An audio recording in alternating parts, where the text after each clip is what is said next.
DD India Global, we'll get you top stories from India and the region. I'm Tanvi Taneja, and for news from the rest of the world, I'm joined by my colleague in London, Ollie Barrett. Hi Ollie, how are you? Hello Tanvi, I'm well this International Yoga Day, thank you. It's 12:30 here in London, 1:30 p.m. across Central Europe. Coming up in the next half an hour, marking International Yoga Day, more woes for the UK Prime Minister and major protests in Kenya. First, the headlines. Yoga enthusiasts across India and the world stretch and bend to mark the 10th International Day of Yoga. Prime Minister Narendra Modi calls yoga an agent of global good at the celebrations in India's Srinagar. Bangladesh's Prime Minister Sheikh Hasina arrives in New Delhi for a two-day state visit to bolster Indo-Bangla ties. The United States backs direct India-Pakistan talks following Prime Minister Nawaz Sharif's congratulatory message to Narendra Modi.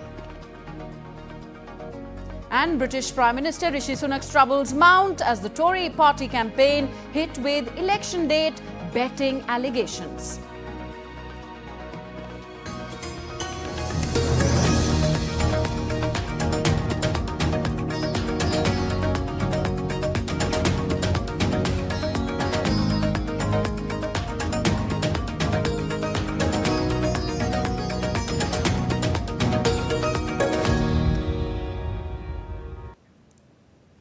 Bangladesh's Prime Minister Sheikh Hasina has arrived for a two-day state visit to India on Friday at the invitation of Prime Minister Narendra Modi. Bangladesh's Prime Minister will hold bilateral consultations with her Indian counterpart during the visit. Sheikh Hasina will also call on the President of India, Draupadi Murmu, Vice President Jagdeep Dhankar.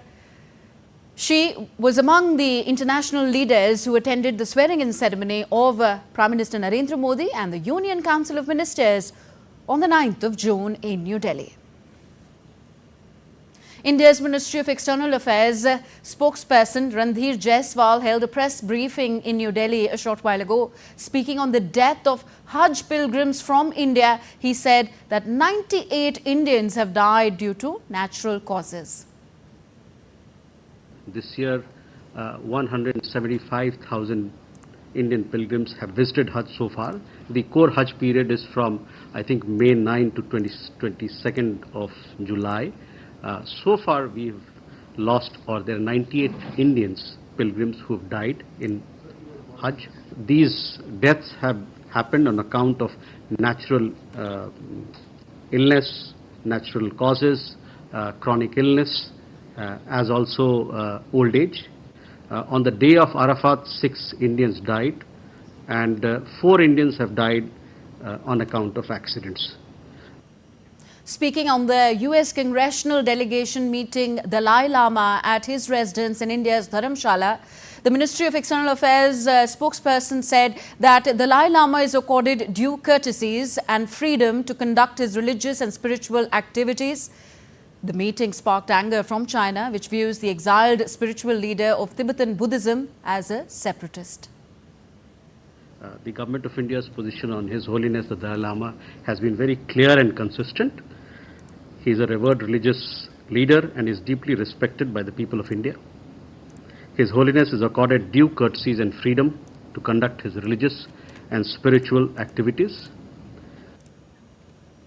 So the world is celebrating the International Day of Yoga today. India's Prime Minister Narendra Modi led the 10th edition of the International Day of Yoga celebrations in Srinagar.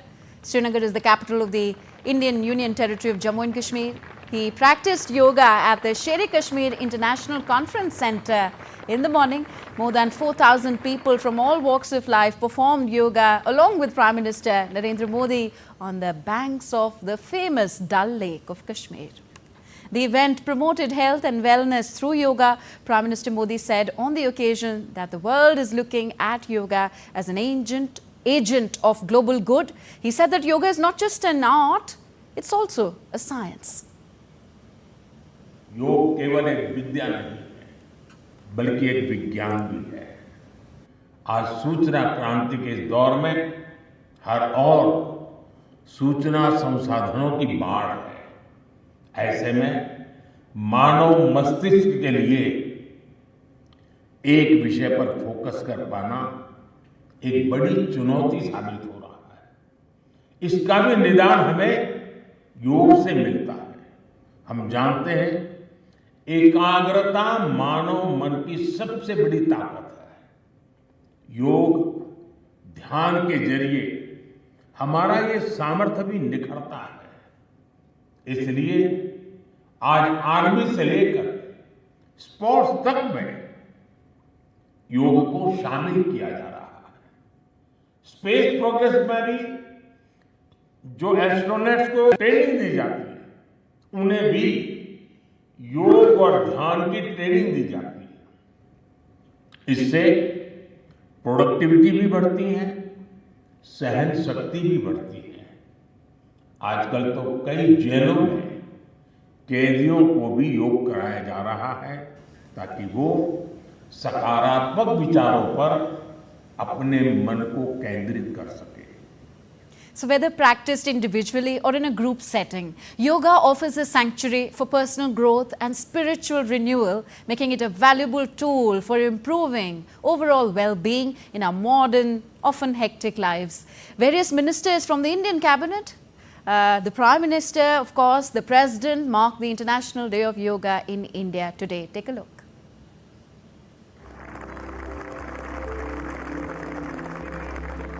The International Day of Yoga is observed every year on different themes. This year, the theme for its 10th edition is Yoga for Self and Society. People all around the world celebrated International Day of Yoga on Friday. Yoga encompasses a diverse range of techniques and philosophies aimed at achieving harmony within oneself and with the surrounding world. President of India Draupadi Murmu performed yoga to mark the special day at India's Rashtrapati Bhavan. Joined by other participants in a series of yoga postures and breathing exercises, President Murmu underscored importance of yoga as part of India's cultural heritage and its relevance in contemporary life. Meanwhile, more than 4,000 people from all walks of life performed yoga along with India's Prime Minister Narendra Modi as he led the nation on the International Day of Yoga on Friday. Prime Minister Modi was in Srinagar to mark this special day.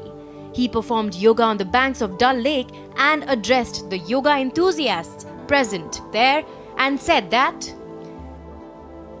योग केवल एक विद्या नहीं है बल्कि एक विज्ञान भी है।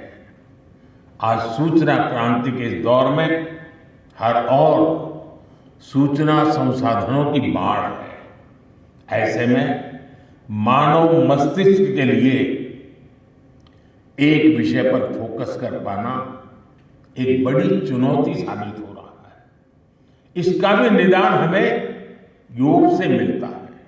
हम जानते हैं एकाग्रता मानव मन की सबसे बड़ी ताकत है। योग ध्यान के जरिए हमारा ये सामर्थ्य भी निखरता है। Prime Minister Modi greeted the participants at the Sher-e-Kashmir International Conference Centre in Srinagar in India's Union Territory of Jammu and Kashmir. He also clicked selfies with the yoga enthusiasts present at the occasion. Leaders and prominent personalities from all across the nation united to celebrate the age-old discipline of yoga on the 10th International Yoga Day. India's Information and Broadcasting Minister Ashwini Vaishnav participated in a yoga session in New Delhi. Union Home Minister Amit Shah performed yoga in the Western Indian state of Gujarat's Ahmedabad. Various ministers observed the International Day of Yoga, including External Affairs Minister Dr. S. Jaishankar, Union Ministers Suresh Gopi in Kerala's Kovalam, Raja Mohan Naidu, Giriraj Singh, along with former Speaker of India's lower house Om Birla, practiced yoga during the International Day of Yoga celebrations.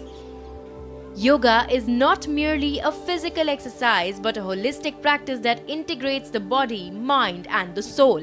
Officials at the helm of affairs, along with people across the globe, observed the International Day of Yoga to emphasize the importance of this ancient practice. With inputs from Jessica Taneja from Jammu and Kashmir, Antara Sinha for DD India. Well, yoga is the dance of every cell within our body. We will get you more updates of the International Yoga Day later in the bulletin. For now, let's head across the UK, where it's more trouble for Prime Minister Rishi Sunak and his party as a betting scandal has engulfed the Tory campaign. All this as UK public debt has risen to its highest level since 1961 in May this year. My colleague Ollie Barrett joins me now from London. He takes it forward from me here, gives us more on this and other stories making headlines around the world. Ollie, more reasons for Sunak to be angry? Incredibly angry, Tanvi, is how Rishi Sunak describes himself about all of this. There are now 4 people, we think, being investigated over allegations that bets had been placed on the date of the UK election. One of those is the Conservative campaign leader who has been suspended or taken a leave of absence from the campaign. 2 of them are Conservative candidates to become MPs on July the 4th, and one is a close protection officer of the Prime Minister. Well, like you, I was incredibly angry to learn of these allegations. It's a really serious matter. It's right that they're being investigated properly by the relevant law enforcement authorities, including, as Fiona said, a criminal investigation by the police. I want to be crystal clear that if anyone has broken the rules, they should face the full force of the law, and that's what those investigations are there to do, and I hope that they do their work as quickly and as thoroughly as possible. Now, the leader of the opposition Labour Party, Keir Starmer, says that any betting returns on this issue should be given back for use on public services. Polls indicate that Britain's on course to elect a centre-left Labour government, ending 14 years of rule by the Conservatives. The first thing is, I want to return politics to service, because I think it's got far too much into self-entitlement. Look at the gambling stuff that's going on today. Politicians who think that making money or self-entitlement is the reason they're in politics. So we need to return it to service. The second thing, to go directly to your question, is I want to take the opportunity to bring the country together, because what's happened in politics, in my view, over the last 10, 15 years or so, is that become more and more divided and toxic, and everybody's trying to find the difference between us rather than the points of connection. Meanwhile, British public debt rose to its highest level in May this year as a share of the economy since 1961. That's according to new figures, and it will add to the financial pressures for the next government as soon as it comes to power after the July the 4th elections.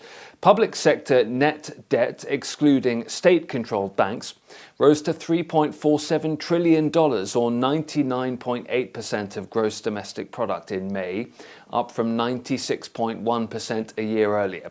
That's according to the Office for National Statistics.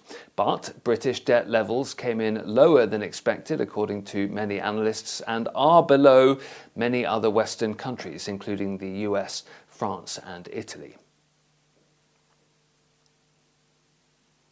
A group of hackers responsible for stealing 400 gigabytes of British healthcare data claims to have published some of the stolen information online. A Russian-linked group had demanded $50 million for the hospital pathology data, but no payment was made within the deadline they'd set.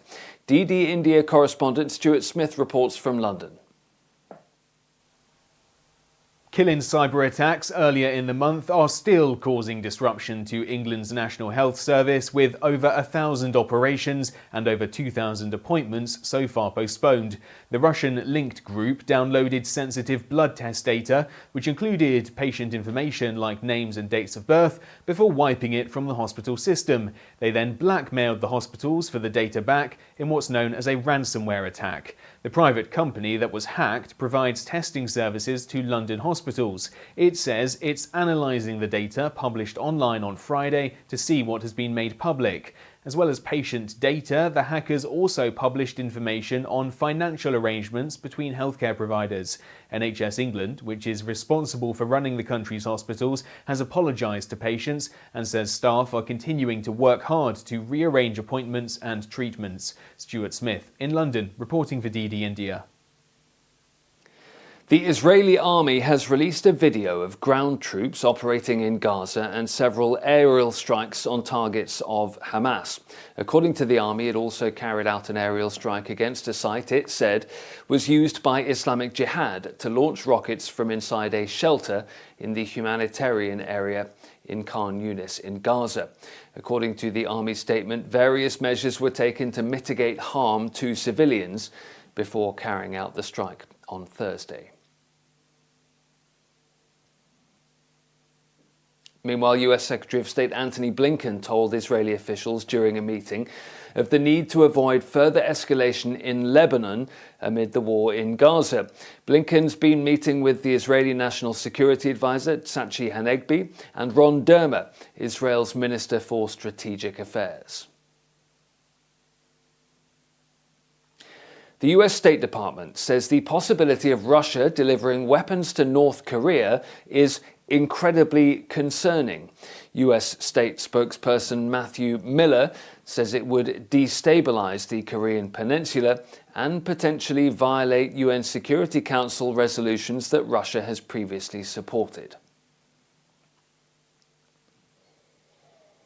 South Korean Vice Foreign Minister Kim Hong-kyun has summoned the Russian ambassador Georgy Zinoviev to convey Seoul's stance on the deal between Putin and Kim on alleged military cooperation between Russia and North Korea.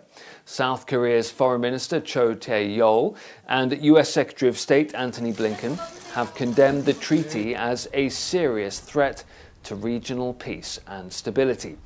The Russian ambassador says threats and blackmail against Moscow over its increasingly close ties to North Korea are unacceptable. Next to Kenya, where at least one person has been killed and over 200 injured as the country faces nationwide protests against the government's proposed finance bill. After going to Parliament on Thursday, the finance bill has advanced to committee stage. It received 204 votes in favour, 115 against. President William Ruto will have the final say if the bill passes the third reading. DD India's Daniel Kijo reports. The last 48 hours were scenes of riots and displeasure from citizens in Kenya's capital, Nairobi, as well as other parts of Kenya, like Mombasa.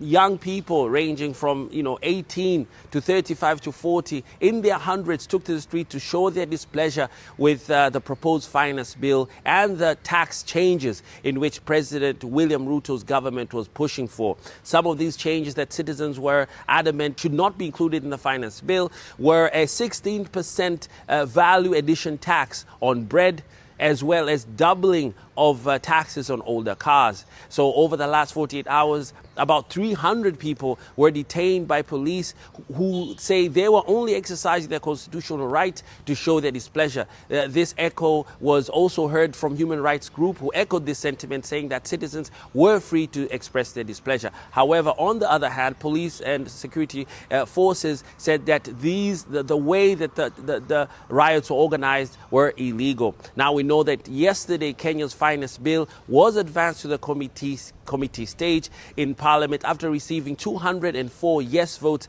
and 115 no votes. The bill, which is part of the 2024-2025 budget, includes tax increases on various items, like I mentioned, bread, as well as mobile money transfers, cars, eco tax on harmful products as well. Protests have erupted in Kenya because of concerns of rising cost of living if this bill rises. The government argues that the taxes will help pay off debt and drive development.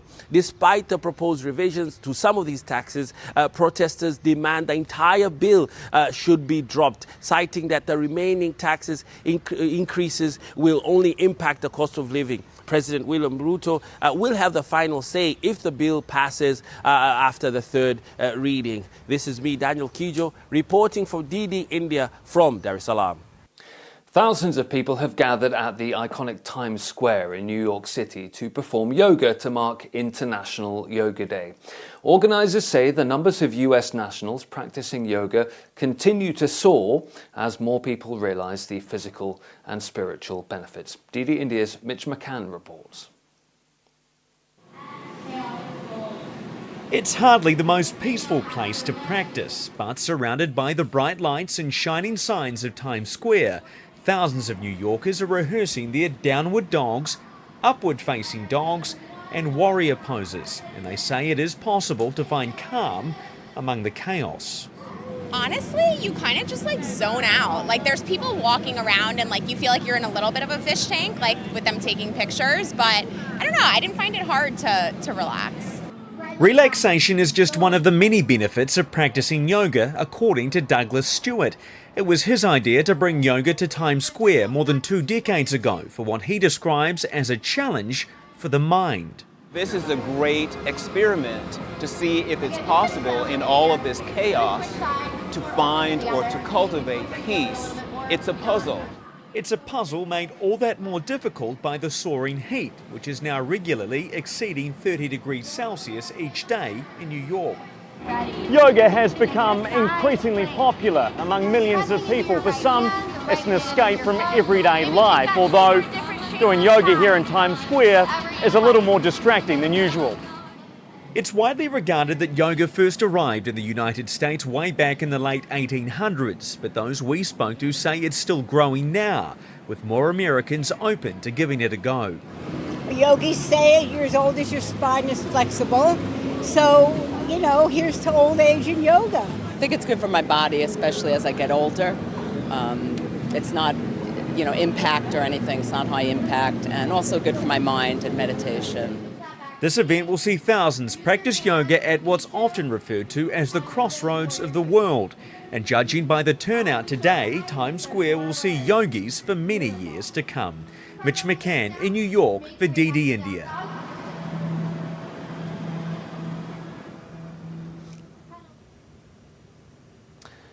And happy International Yoga Day, Tanvi. Back to you. Thank you. Happy International Day to you too, Ollie. We're all excited here in India, as we are every year. And also in Dubai, residents embraced wellness as over 225 people participated in the International Day of Yoga celebrations hosted by Dusit Sani Dubai and Art of Living Foundation. The event is part of global celebrations marking the day, and it highlighted the growing popularity of yoga in the UAE and its diverse health-conscious community. The celebration in Dubai reflects the universal appeal of yoga and its growing significance as a practice that transcends cultural boundaries, promoting health and harmony on a global level. Listen in to some of the yoga practitioners who have shared their perspective and experiences on practicing yoga.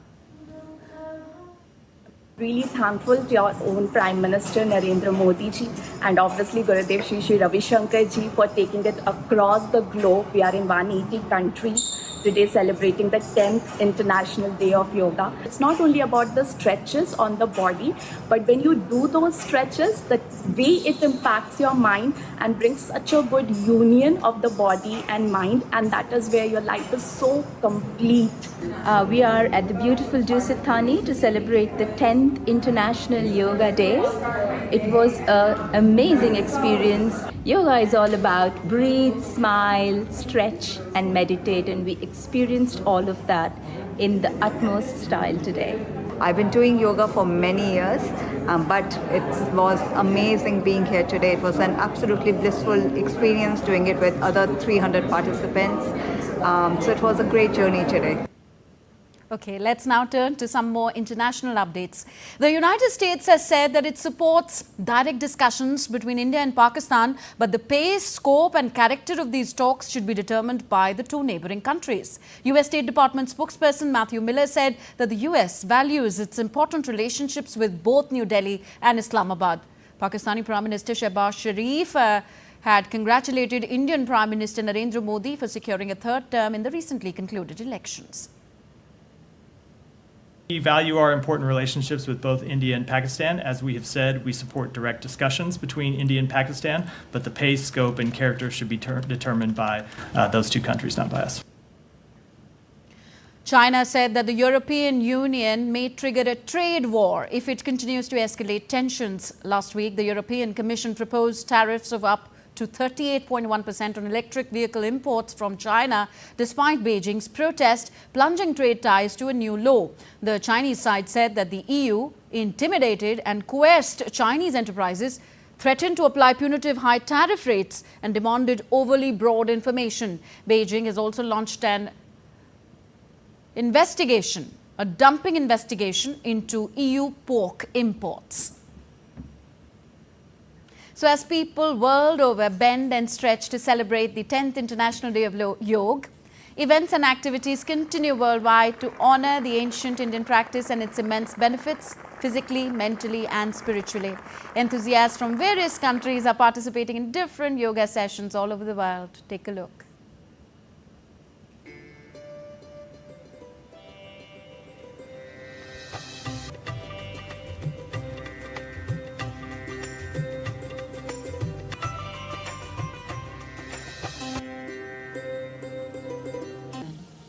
Let our mind be equanimous like in the So breathe, stretch and of course smile.